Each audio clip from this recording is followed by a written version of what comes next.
हूँ ये वीडियो आपके लिए बहुत इंपॉर्टेंट है। यदि आपकी मैथ कमज़ोर है तो लास्ट तक टिक जाइएगा। गारंटी हमारी है कि करड़ी का पूरा कॉन्सेप्ट आपके दिमाग में छाप देंगे। चलिए फटाफट से हम आज की वीडियो की शुरुआत करते हैं और ये जानते हैं कि क्या-क्या हम आज सीखने वाले हैं।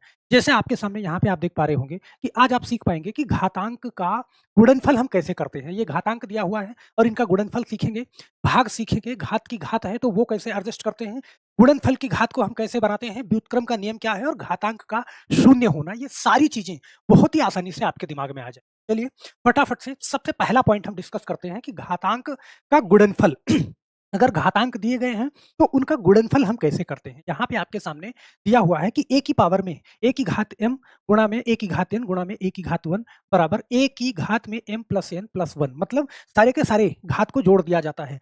गुणा करने पे घातें जुड़ती हैं, ये बात समझ के चलना। जैसे यहाँ पे मैंने कहा कि कोई भी मैंने संख्या ले ली, यहाँ पे मैंने ले लिया 3 ले लिया, तो 3 की घात में 2 लिखा, सही है। फिर गुणा का निशान लगाया यहाँ पे, फिर 3 की घात में 3 ले लिया, फिर गुणे का निशान लगाया, 3 की घात में मैंने 5 ले लिया। तो इसको अगर मुझे गुणा करना है, यहाँ पे अगर बेस बराबर है, 3 है मतलब 3 है, सिर्फ घातें अलग-अलग हैं, तो गुणा करने में घातें जुड़ती हैं। आप क्या करोगे इसको? आप करोगे 3 और इसकी घात में यहाँ पे 2, 3, 5, यहाँ पे आप ऐसे लिखना 2 + 3 + 5, ये करके आपने इसका आंसर दे दिया। इसका आंसर क्या आया? 3 की घात में 5 3 8 और 2 10, तो 3 की घात 10, ये इसका आंसर हो जाएगा। क्या सर कोई भी संख्या हो, बस बेस बराबर होना चाहिए? बिल्कुल। यहाँ पे 3 की जगह अगर मैं 5 भी ले लेता हूँ, ऐसे ध्यान देना, जैसे मैंने कहा 5 की घात में 3, सही है? गुणा 5 की घात में 2 गुणा 5 की घात में 7, सही है? कितनी भी संख्या हो, गुणा 5 की घात में 1, तो क्या इसका गुणनफल क्या होगा? बेस हर जगह पे बराबर है तो घातें जुड़ जाएँगी। आप करोगे यहाँ पे 5 की घात में, ज़रूरी नहीं है कि आप ऐसे लिखो, डायरेक्ट जोड़ के लिख दो, 3 2 5 और 5 7 12 और 1 13, 5 की घात 13, आपका आंसर यही हो जाएगा। बात समझ रहे हैं? तो गुणा करना घातों का बहुत आराम से कर लोगे, बस बेस आपका बराबर होना चाहिए। जैसे मैंने कहा यहाँ सिर्फ 2 बार ही है, ऐसे समझना। 7 की घात में 5 और गुणा में 7 की घात में 4, इसका मुझे गुणा करना है। तो क्या करना, देखना बेस तो बराबर ही है, बेस बराबर है तो 7 की घात में देखो 5 और 4 कितना, 9 हो जाएगा, यही आपका आंसर हो जाएगा। तो कितनी भी बार वो संख्या लिखी है, उसके ऊपर की घात जुड़ जाएगी अगर वो संख्या सेम रह गई तो। तो मुझे लगता है कि घातांकों का गुणा करने में आपको कोई दिक्कत नहीं होगी, बेस बराबर होना चाहिए, सारी की सारी घातों को आप जोड़ देंगे। कर लोगे ना बहुत आसानी से। अब दूसरी बात करते हैं कि घातांकों का भाग करना। हम घातांक का भाग कैसे करेंगे?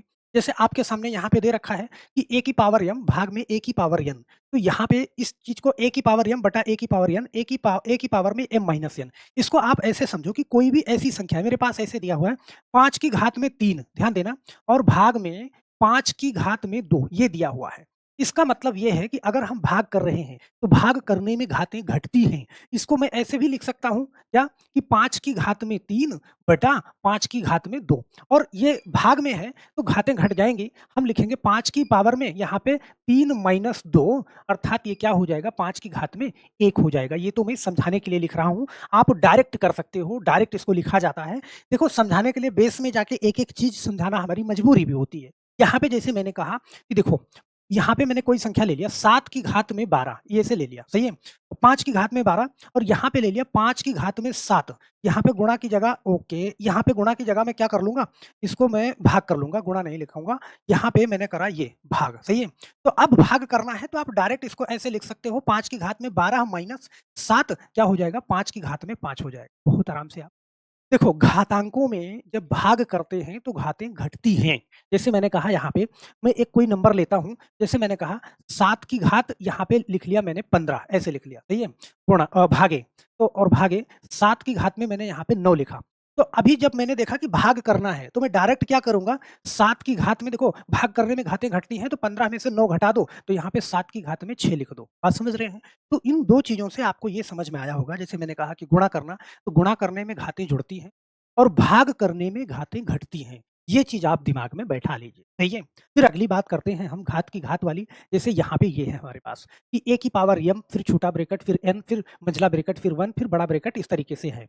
तो अगर इस तरीके से है तो वो क्या होता है कि सारी घातें आपस में क्या होती हैं, गुणा कर जाती हैं। जैसे मैंने कहा कि आपके पास यहाँ पे आपने कोई भी नंबर लिखा है, मैंने ऐसे लिख लिया कि 4, तो 4 की घात में यहाँ पे 2 लिखा है, फिर मझला ब्रैकेट लगा हुआ है इस तरीके से, यहाँ पे 3 लिखा हुआ है, फिर बड़ा ब्रैकेट लगा है इस तरीके से, यहाँ पे 4 लिखा हुआ है। तो इसका मतलब क्या हो गया कि ये सारी की सारी घातें आपस में गुणा कर देंगी। 4 की घात में ऐसे लिख सकते हो 2 गुणा 3 गुणा 4। ये बहुत आराम से देखो 4 की घात में ये कर लिया मैंने, तो 2 तियाई 6 चौका 24, 4 की घात में क्या हो गया 24 हो गया। बहुत आराम से आप इसका भी आंसर कर दोगे। बात समझ रहे हो? कोई ज़रूरी नहीं है कि 3 बार हो, 4 बार हो, 5 बार हो तभी ऐसा करेंगे।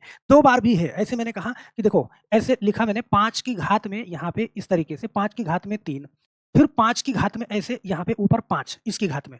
तो अब ये 2 बार है तो आप इसको ऐसे करो ना 5 की घात में 3 बचे 15, आप ऐसा डायरेक्ट लिख दो, इस तरीके से हो जाएगा। तो जितनी भी बार ब्रैकेट है उसके ऊपर की घातें आराम से आपस में आप गुणा कर सकते हो, यहाँ पे इस तरीके से दिखाया गया है। बात समझ रहे हैं? जैसे मैंने कहा यहाँ पे 7 की घात में 5 लिखा हुआ है, ऐसे 7 की घात में 5 लिखा हुआ है, सही है? और इसकी घात में यहाँ पे 7 लिखा हुआ है, इस तरीके से ये। तो आप दोनों को आपस में गुणा कर दो, ये क्या हो जाएगा 7 की घात 35 हो जाएगा। बहुत आराम से इसको कर लेंगे, सही है? तो गुणा करने में घातें जुड़ती हैं, भाग करने में घातें घट अगर बेस बराबर है तो, और उसके बाद घात की घात है और इस तरीके से ब्रैकेट लगा हुआ है तो सभी घातें आपस में क्या हो जाएँगी? गुणा हो जाएँगी। क्या इतनी बात समझ? अब अगली एक बात और करते हैं नेक्स्ट आपसे कि गुणनफल की घात। जैसे कोई नंबर ब्रैकेट के अंदर है और सारे पे वहाँ पे कॉमन रूप से गुणा में लिखा हुआ है, जैसे यहाँ पे करा है a गुणा b गुणा c और यहाँ पे इसकी घात में n है, तो वो सभी की घात में n हो जाएगा। जैसे यहाँ पे मैं कहूँ कि आपके पास है 2 गुणा 3 गुणा 5 इस तरीके से है और इसके ऊपर क्या लगा हुआ है यहाँ पे, इसके ऊपर लगा हुआ है 3, सही है? तो आप इसको ऐसे भी लिख सकते हैं क्या कि 2 की घात 3 गुणा 3 की घात 3 गुणा 5 की घात 3 ऐसे लिख सकते हैं। बात समझ रहे हैं?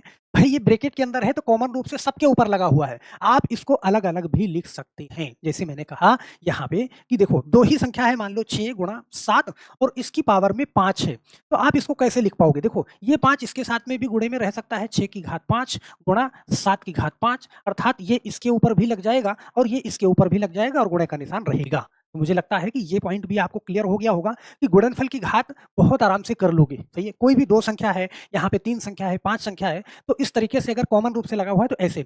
और यही नहीं कि इस चीज़ को आप ऐसे लिख सकते हो, अगर इस फॉर्म में है, तो आप उल्टा करके ऐसे भी लिख सकते हो। तो ये चीज़ ध्यान रखना, जैसे करड़ी वाला चैप्टर हल करने से पहले अगर ये सारी चीज़ें पता रहेंगी, तो बहुत आराम से ये चैप्टर बहुत ही आसान हो जाएगा आपके लिए। जैसे एक चीज़ और यहाँ पे मैं आपसे बताना चाहूँगा कि व्युत्क्रम का नियम आप ज़रूर समझ लेना। जैसे मान लो यहाँ पे आपके पास कोई भी नंबर है, ऐसे समझना, पहले मैं इस चीज़ को समझाता हूँ। जैसे 5 की पावर में 3 है, यहाँ पे ध्यान देना। 5 की पावर में 3 है तो आप इस चीज़ को कैसे लिख सकते हो? इस चीज़ को मैं ऐसे लिख सकता हूँ कि 1/5 की पावर में 3 माइनस लग जाएगा।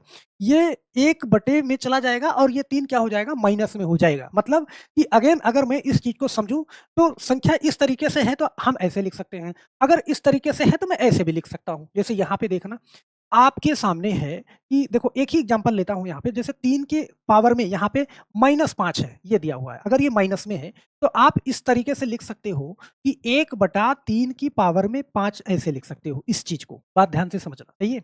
अगर यहाँ पे माइनस में है, 1 बटे में नहीं है, तो फिर ये वाला 1 बटे में चला जाएगा, 3 की पावर 5, 5 को मैं थोड़ा-सा छोटा लिख दूँ कि आपको समझने में दिक्कत ना हो। तो मुझे लगता है कि ये पॉइंट भी आप समझ रहे होंगे और जब सवाल कराएँगे ना तो पूरी बात आपके दिमाग में बैठती चली जाएगी। हालाँकि ये बेसिक इसका समझाना आपको बहुत ज़रूरी था।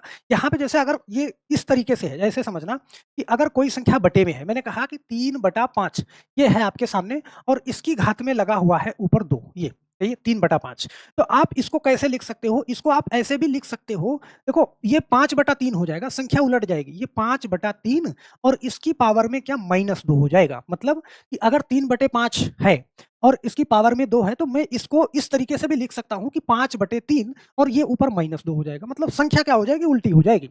यहाँ पे जैसे यही चीज़ दिखा रहा है कि यहाँ पे देखना ये, कि हमारे पास क्या है 3/5 चलो मैं 3/5 फिर से ले लेता हूँ 3/5 और इसकी पावर में क्या है -2 है ये, -2 है।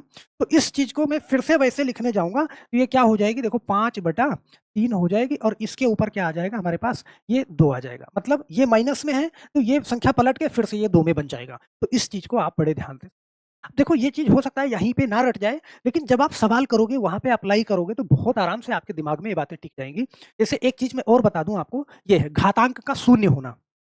इसको बहुत प्यार से समझ लेना, कोई भी नंबर हो, कितना भी बड़ा नंबर हो, अगर उसका घातांक शून्य हो रहा है, तो उसकी वैल्यू 1 ही आएगी। जैसे यहाँ पे मैं कह दूँ कि आपको 5 की पावर में अगर 0 है, तो वो वैल्यू क्या हो जाएगी? 1 हो जाएगी। जैसे मान लो हम कहें कि 1001 है, सही है? इसकी पावर में अगर 0 आ गया, तो फिर ये कंडीशन क्या बन जाएगी? 1 बन जाएगी। कुछ भी ले लो, आप यहाँ पे 500 ले लो, 500 की पावर में अगर 0 आ गया, तो फिर ये क्या बन जाएगा? 0 हो जाएगा। तो अगर घात में 0 बन जाए, भाई जब माइनस करोगे घात-वात को तो उस कंडीशन पे फिर यहाँ पे 0 बन जाता है। तो जैसे ही वो वैल्यू 0 है, भले ही 1 लाख है, 1 लाख की पावर में 0 आया तो उसकी वैल्यू फिर 1 आ जाएगी, इस चीज़ को याद रखिए। और लास्ट में एक चीज़ और बताना चाहूँगा कि व्युत्क्रम का नियम, ज़रा इस चीज़ को समझ लेना कि जैसे मान लो यहाँ पे मैंने कहा कि 2 की पावर, ऐसे समझना 2 की पावर में n है, मतलब कोई भी संख्या ले लो, 2 की पावर 3 ले लिया, सही है? तो अगर इसके बराबर 8 है, ऐसे समझना, सही है? तो यहाँ पे 2 बराबर ऐसे करोगे तो यहाँ पे इस चीज़ को भी ये 8 की पावर में 1/n, यहाँ पे 1/3 करोगे, ये कंडीशन देखो। इसका 1/3 का मतलब है कि आप इसका निकाल दो क्या, सही है? घनमूल निकाल दो। तो 8 का घनमूल निकालो, सही है? इस तरह मतलब कि वो संख्या कौन-सी ऐसी संख्या है जो आपस में 3 बार गुणा करके यहाँ तक पहुँची है 8 तक, सही है? तो ये क्या हो जाएगा? 2 गुणा 2 गुणा 2 इस तरीके से। यहाँ पे सेम यही कंडीशन है कि a की पावर में 1/n बराबर b, यहाँ पे देखना इस तरीके से। अगर मैं इसको ऐसे लिख दूँ a की पावर में 1/n बराबर b, तो ये वही कंडीशन है, उसका उल्टा दिखाया गया है। तो हम आशा करते हैं कि ये चीज़ आप बहुत अच्छे से समझ पाओगे। जैसे देखो, ये मैंने घातांक की चर्चा की, अभी आप करड़ी की चर्चा करेंगे। अगली वीडियो में हम ये बताएँगे, देखना, जैसे ये क्या है? अगर इस तरीके का निशान लगा हुआ है, तो इसका मतलब यहाँ पे आप कहो या ना कहो, यहाँ पे 2 लिखा हुआ है। अगर यहाँ पे वो आपसे घनमूल पूछ रहा है, तो यहाँ पे 3 वो लिख के देगा, सही है? अगर चौथा मूल पूछ रहा है, तो वहाँ पे ये 4 लिख के देगा।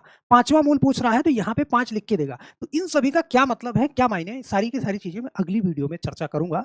लेकिन इसका फीडबैक मुझे ज़रूर चाहिए कि क्या आपको ये चीज़ें जो मैंने यहाँ पे चर्चा करी, सारे के सारे नियम को चर्चा किया यहाँ पे, तो ये चीज़ें अगर आपको समझ में आई हैं, तो कृपया मुझे कमेंट ज़रूर करिएगा, क्योंकि आपके समझ के आधार पे ही ये क्लास हम आगे बढ़ाएँगे। और नो डाउट आप बेफ़िक्र रहिए, पढ़ाई में कितना भी कमज़ोर हैं, सारी की सारी चीज़ आपके दिमाग में छपेगी, गारंटी हमारी है। बस लास्ट तक, सही है, सारे के सारे पार्ट इसके देख लीजिएगा, फिर करड़ी आपको दोबारा पढ़ने की ज़रूरत नहीं पड़ेगी। तो मेरे दोस्त, कमेंट ज़रूर करिएगा, चैनल पे अगर नए हैं तो चैनल को सब्सक्राइब ज़रूर कर लीजिएगा। जाते-जाते वीडियो को लाइक करना बिल्कुल नहीं भूलिएगा और कमेंट ज़रूर करिएगा। तो बस आज के लिए सिर्फ़ इतना ही, फिर मिलते हैं हम नेक्स्ट वीडियो में, तब तक के लिए आप सभी लोगों का बहुत-बहुत धन्यवाद। जय हिंद।